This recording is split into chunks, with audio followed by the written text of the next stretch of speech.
Hello everyone, I am here with you with the new and the continued video for chapter number 3, that is metals and non-metals. So today I will teach you the new topic, that is occurrence of metals, and we will discuss some of the topics and subtopics for the same. So students, today in this video we will cover about extraction of metals. We will know what is activity series. We will also know how each and every metals are extracted from its ore. Okay students, so let's start today's video. So first topic is occurrence of metals. तो सबसे पहले इसका मतलब क्या होता है कि metal actual में अर्थ में कहाँ पे है. सो इसमें ही इसका आंसर छुपा हुआ है कि द अर्थ्स क्रस्ट मतलब कि soil is the major source of metal. Earth का जो क्रस्ट है, अर्थ का जो ऊपर का लेयर है, is the major source of metal. यहीं से तो मेटल्स निकलते हैं. ओके स्टूडेंट्स, या फिर दूसरा सोर्स कहाँ पे हो सकता है, तो सी वाटर. दूसरा सोर्स कहाँ पे है जहाँ से हमें मेटल्स मिल सकता है. पहला सोर्स था अर्थ का क्रस्ट. दूसरा जो सोर्स है वो है sea water. Sea water also contains soluble salts. Soluble salts का मतलब क्या होता है, जो पानी में मिक्स हो जाए. सच एज आप सबको मालूम होगा सोडियम क्लोराइड, जिसे हम कॉमन सॉल्ट बोलते हैं स्टूडेंट्स. दूसरा है मैग्नीशियम क्लोराइड. ठीक है, तो ये सभी जो सॉल्ट्स है वो आपको सी वाटर से मिल सकते हैं. तो जिसमें से आप दो मेटल्स यहाँ पे एग्जाम्पल में से दो मेटल्स आप एक्सट्रैक्ट कर सकते हो, जैसे कि सोडियम और मैग्नीशियम. तो जो क्लोरीन है और उसको इलेक्ट्रोलिसिस कर दो तो आपको मेटल एक्सट्रैक्शन हो जाएगा. ठीक है स्टूडेंट्स, तो दो सोर्स है जहाँ से मेटल्स आ सकते हैं. अब हम आगे जाते हैं, मिनरल्स और ओर्स को समझते हैं स्टूडेंट्स. किसको समझते हैं, मिनरल्स और ओर्स को. ठीक है, तो मिनरल्स क्या है स्टूडेंट्स. सी द एलिमेंट्स और compounds. The elements or compounds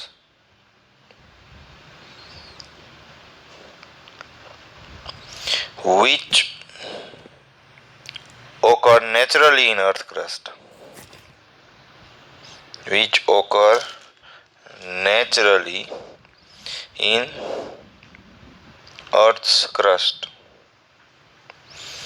is called mineral. जो नेचुरली हमारे अर्थ में प्रेजेंट होता है स्टूडेंट्स, जो नेचुरली हमें नहीं बनाने जाना पड़ता, जो नेचर से मिला हुआ अर्थ क्रस्ट में जो भी सॉलिड फॉर्म में प्रेजेंट होता है, उसे हम मिनरल बोलते हैं. ठीक है, जो नेचुरली अर्थ क्रस्ट के ऊपर होता है या सी में होता है, उसको हम डायरेक्टली मिनरल बोलते हैं. जिसमें सभी सॉइल के पार्टिकल्स हो सकते हैं, दूसरे कोई भी सॉल्ट्स भी हो सकती है, तो उसको हम डायरेक्टली मिनरल बोलते हैं. ठीक है, अभी स्टूडेंट्स ओर किसे बोलते हैं. Generally students are confused with minerals and ore. They always understand that mineral is same as ore and ore is same as mineral, but it's not like that. Okay students, but at some places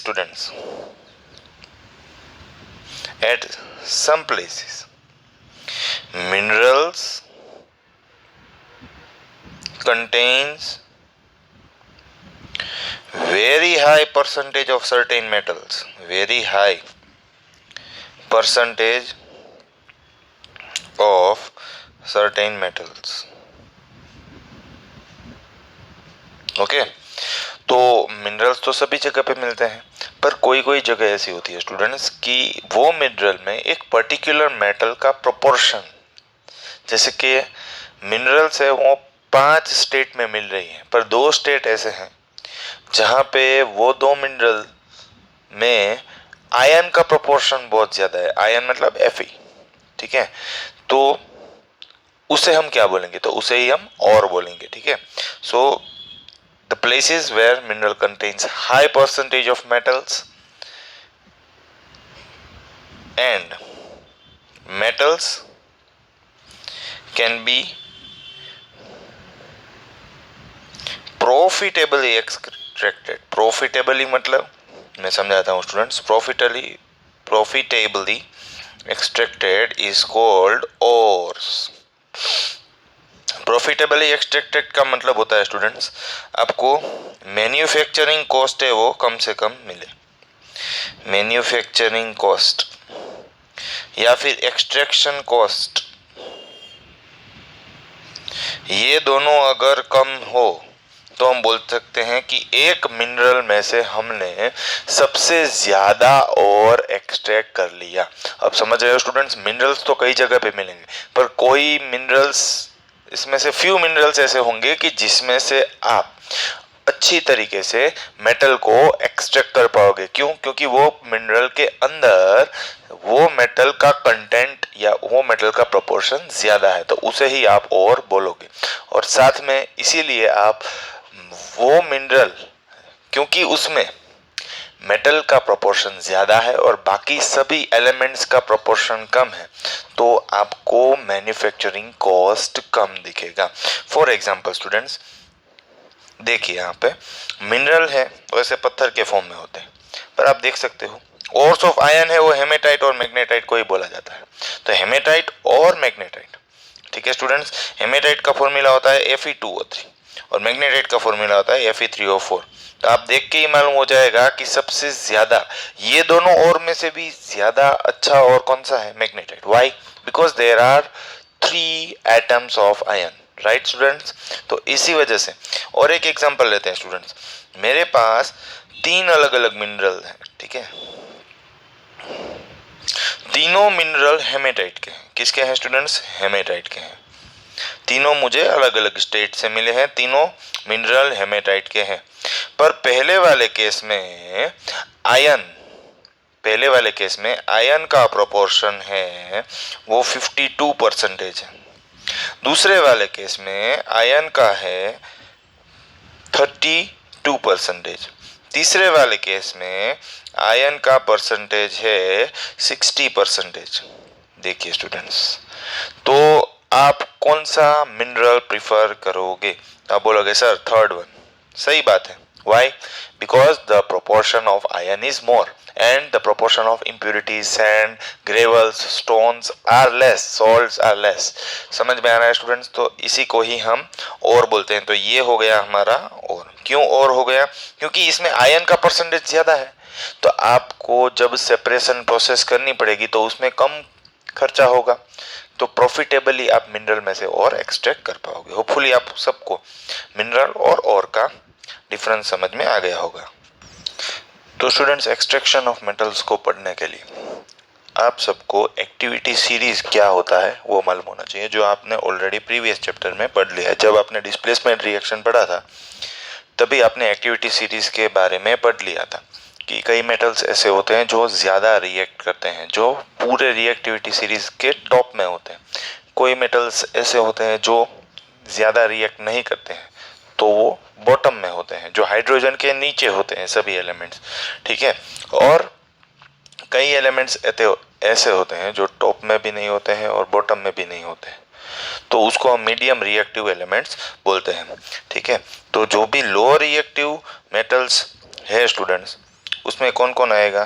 copper, silver, gold, ये सब है वो less react होते हैं, इसीलिए ये expensive metals गिने जाते हैं, क्योंकि ये ज़्यादा कोरोड नहीं करते हैं। क्यों कोरोड नहीं करते हैं? क्योंकि ये लेस रिएक्टिव है, ये किसी के साथ भी रिएक्ट नहीं करते हैं। समझ में आ रहा है? और ये डायरेक्टली फ्री स्टेट में मिल जाएगा आपको, अर्थ में से डायरेक्टली माइनिंग करते ही मिल जाएगा ये फ्री स्टेट में, ठीक है। सो सबसे पहले हम बात करते हैं कि some metals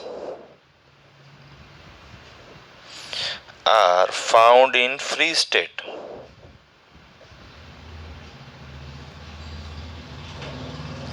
Such metals are low reactive metals.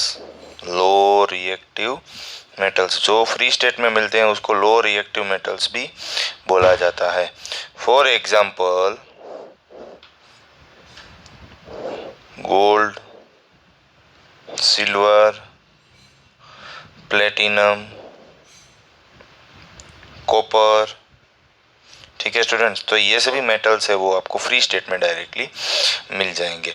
पर कभी कभी क्या होता है स्टूडेंट्स कि आपको कॉपर जो कॉपर होता है, copper and silver are found in a combined state, are found as sulfide और ऑक्साइड और कॉपर और सिल्वर है वो कभी कभी आपको कॉपर सल्फाइड के फॉर्म में भी मिल सकते हैं, या फिर सिल्वर है वो आपको सिल्वर ऑक्साइड या सिल्वर सल्फाइड के फॉर्म में भी मिल सकते हैं।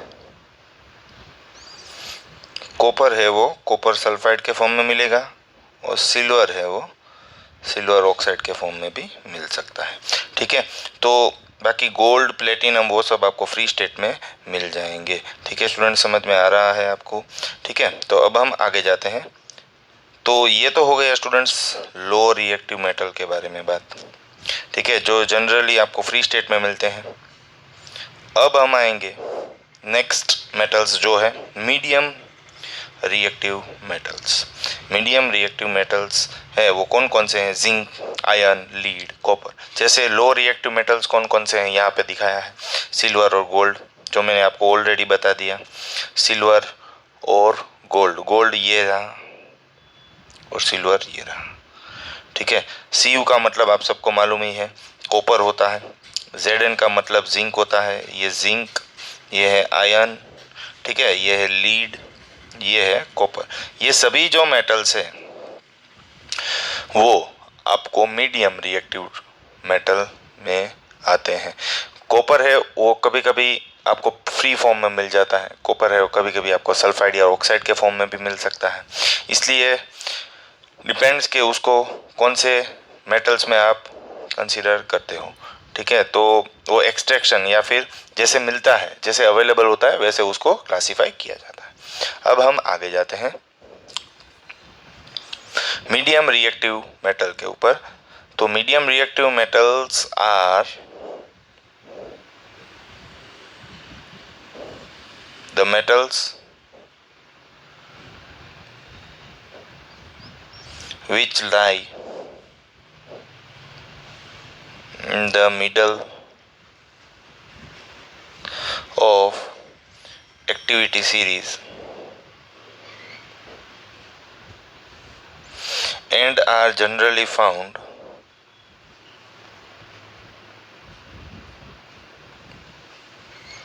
as oxides, sulfides और कार्बोनेट। तो स्टूडेंट्स ये मेटल्स ऐसे हैं कि वो आपको डायरेक्टली नहीं मिलेंगे, वो आपको एज ए और मिलने वाले हैं, एज ए और मिलने वाले। जैसे जिंक है, ठीक है, जिंक है वो आपको डायरेक्टली ऐसे जिंक फ्री स्टेट में नहीं मिलेगा। जिंक है वो आपको जिंक ऑक्साइड के फॉर्म में मिल सकता है, जिंक सल्फाइड के फॉर्म में मिल सकता है, ठीक है, या फिर जिंक कार्बोनेट के फॉर्म में भी मिल सकता है। ठीक है, समझ में आ रहा है स्टूडेंट्स? तो जिंक जो है वो आपको ऐसे तीन तरीके से मिल सकता है। ठीक है, जिंक की वैलेंसी 2 है, सो ZnCO3 ट्वाइस। क्यों मैंने 2 लगाया था पहले? क्योंकि जिंक कार्बोनेट का फॉर्मूला होता है ZnCO3 ट्वाइस। पर स्टूडेंट्स अब सबको मालूम होगा कार्बोनेट की वैलेंसी भी 2 है, इसलिए दोनों की वैलेंसी कैंसिल आउट हो जाएगी। 2+2- जिंक ने 2 इलेक्ट्रॉन्स दिए, कार्बोनेट ने 2 लिए, तो पूरा एक न्यूट्रल एटम बन जाएगा। तो आपको समझ में आ गया कि मीडियम रिएक्टिव मेटल्स में कौन कौन से आएंगे।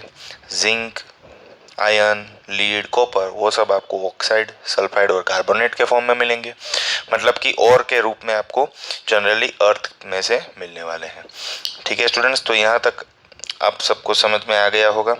सेम वे आपको जो हाई रिएक्टिव मेटल्स है स्टूडेंट्स, हाई रिएक्टिव मेटल्स जो है स्टूडेंट्स हाई रिएक्टिव मेटल्स जो भी है वो भी आपको कभी भी फ्री स्टेट में नहीं मिलेंगे, कभी भी आपको नेटिव स्टेट में नहीं मिलने वाले हैं।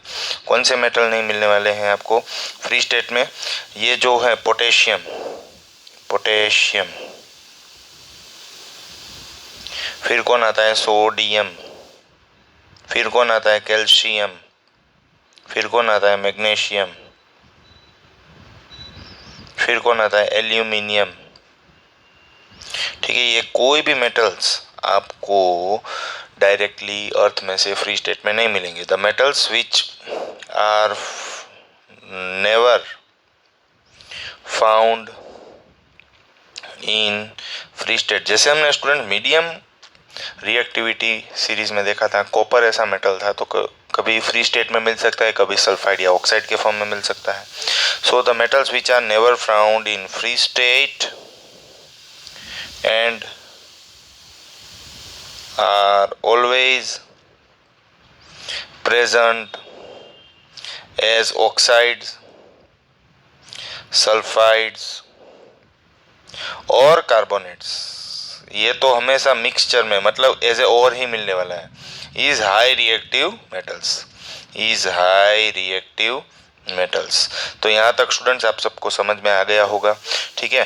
तो दो रिएक्टिव मेटल्स ऐसे हैं जो हमेशा आपको और के फॉर्म में मिलेंगे, वो है मीडियम रिएक्टिव मेटल्स और हाई रिएक्टिव मेटल्स। जो आपको फ्री स्टेट में मिलेंगे वो है lowest reactive metal, that is low reactive metal, जो है सिल्वर और गोल्ड और प्लेटिनम। तो यहाँ से हम आगे बढ़ते हैं स्टूडेंट्स फ्लो चार्ट के ऊपर, जिससे हमें मालूम पड़ेगा कि कैसे आप एक और जो मिनरल में से और आया उसमें से आप कैसे एक पर्टिकुलर मेटल को एक्सट्रैक्ट मतलब कि पूरा एक मेटल को प्रोड्यूस कर पाओगे, कैसे एक पत्थर में से आप एक मेटल को अच्छी तरीके से एक्सट्रैक्ट कर पाओगे या निकाल पाओगे, एक पत्थर में से कैसे मेटल को बाहर निकाल पाओगे, उसके कौन कौन से स्टेप्स हैं, और सभी तीनों रिएक्टिव मेटल्स के लिए अलग अलग स्टेप्स है, वो क्या है वो अभी हम डिस्कस करने वाले हैं, ठीक है स्टूडेंट्स। तो स्टूडेंट्स मैंने आपको सबसे पहले बताया था कि और जो है वो आपको मिनरल में से मिलेगा। तो यहाँ पे मैं थोड़ा फ्लो चार्ट को इम्प्रोवाइज करना चाहूँगा कि मिनरल्स जो है उसमें से एक मिनरल है वो एक मेटल का और होने वाला है, ठीक है। और वो और है उससे सबसे पहला प्रोसेस है कॉन्सेंट्रेशन ऑफ और। तो इसका मतलब क्या है कि और में से अनवांटेड मटेरियल का removal. So removal of unwanted materials, उसमें क्या आएगा, गैंग, गैंग मतलब पत्थर, सैंड, ठीक है, एक्सेट्रा, जो भी पत्थर है मिट्टी है वो सबको रिमूव करना इज कॉल्ड कॉन्सेंट्रेशन ऑफ और। तो समझ में आ गया स्टूडेंट, सबसे पहले और मिला उसमें से भी आपको मिट्टी पत्थर वो सब अलग करना है, ये सबसे पहला प्रोसेस है।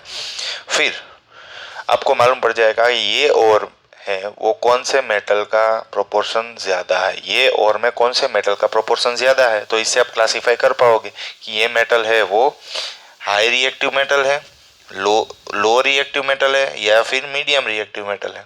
तो देखिए स्टूडेंट्स, अगर हाई रिएक्टिव मेटल है तो उसमें दो ही प्रोसेस होगी, फर्स्ट एंड सेकंड। फर्स्ट आपको ये और है उसको गर्म करके सेमी लिक्विड स्टेट में कन्वर्ट करना है। सेमी लिक्विड का मतलब क्या है, मोल्टन और का मतलब है semi liquid state, semi liquid state में कन्वर्ट करके उससे आपको प्योर मेटल मिल जाएगा। सबसे पहले क्या करना है, अगर वो मेटल है वो हाई रिएक्टिव मेटल है तो उसको आपको गर्म करके सेमी लिक्विड स्टेट में कन्वर्ट करना है, ठीक है स्टूडेंट्स। कौन से स्टेट में, सेमी लिक्विड स्टेट में।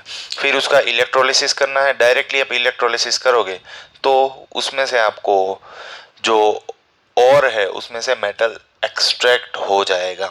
इलेक्ट्रोलिसिस प्रोसेस क्या है, आप सबने लोअर में पढ़ा था कि एक इलेक्ट्रोलिसिस सेल होता है जिसमें इलेक्ट्रोलाइट होता है, दो इलेक्ट्रोड्स होते हैं, ये इलेक्ट्रोड्स हैं उसको सेल से कनेक्ट किया जाता है, ठीक है। कोई भी आप और को मोल्टन स्टेट में यहाँ पे रख दोगे तो आपको दो आयंस ऐसे मिल जाएंगे, जिसमें से एक है वो कैटायन बनेगा और एक है वो एनायन बनेगा। तो जनरली मेटल्स है वो आपको कैथोड में इलेक्ट्रोलिसिस करने के बाद प्योर मेटल से वो आपको कौन से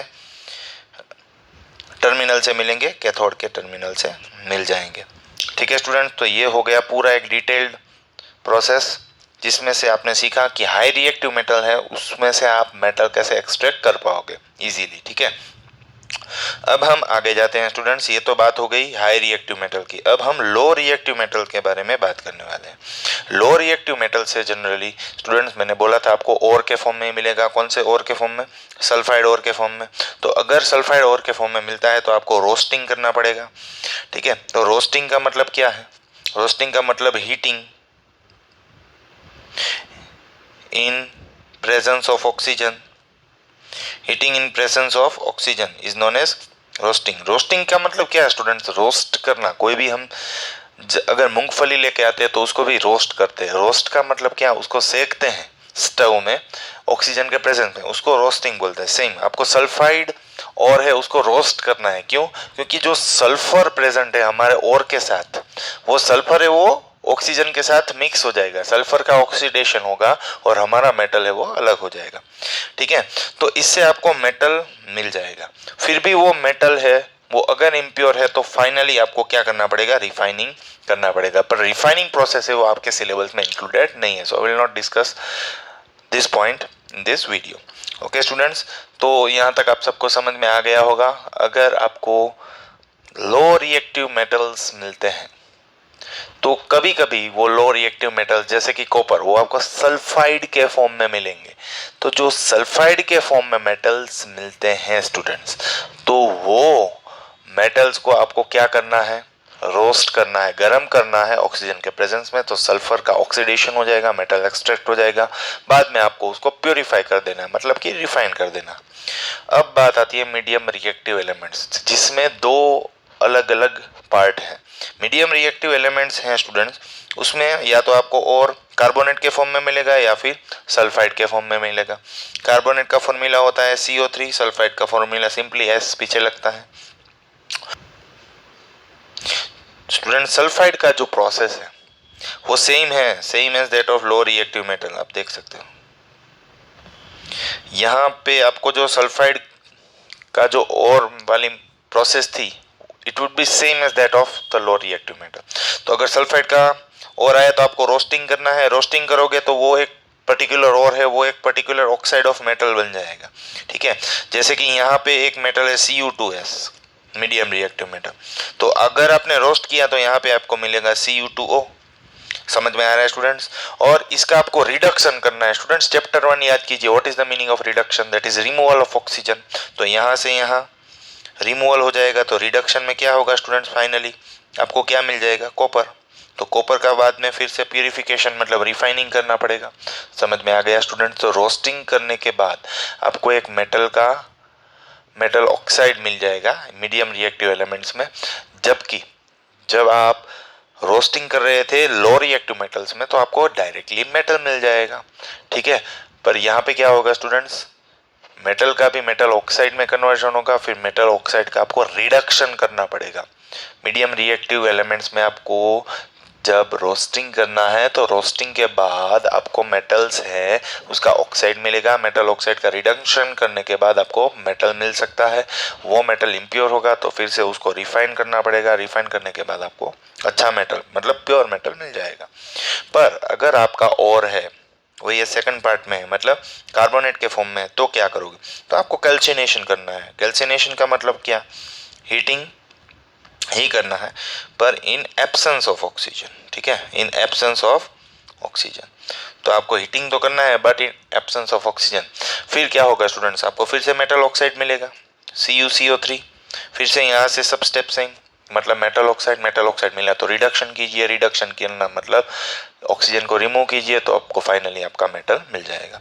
सो पूरा प्रोसेस आपको समझ में आ गया होगा।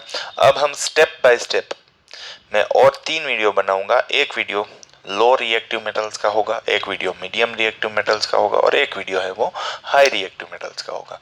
तो आपको पूरा एक्सट्रैक्शन प्रोसेस है वो अच्छे से समझ में आ जाएगा। Thank you for watching the video.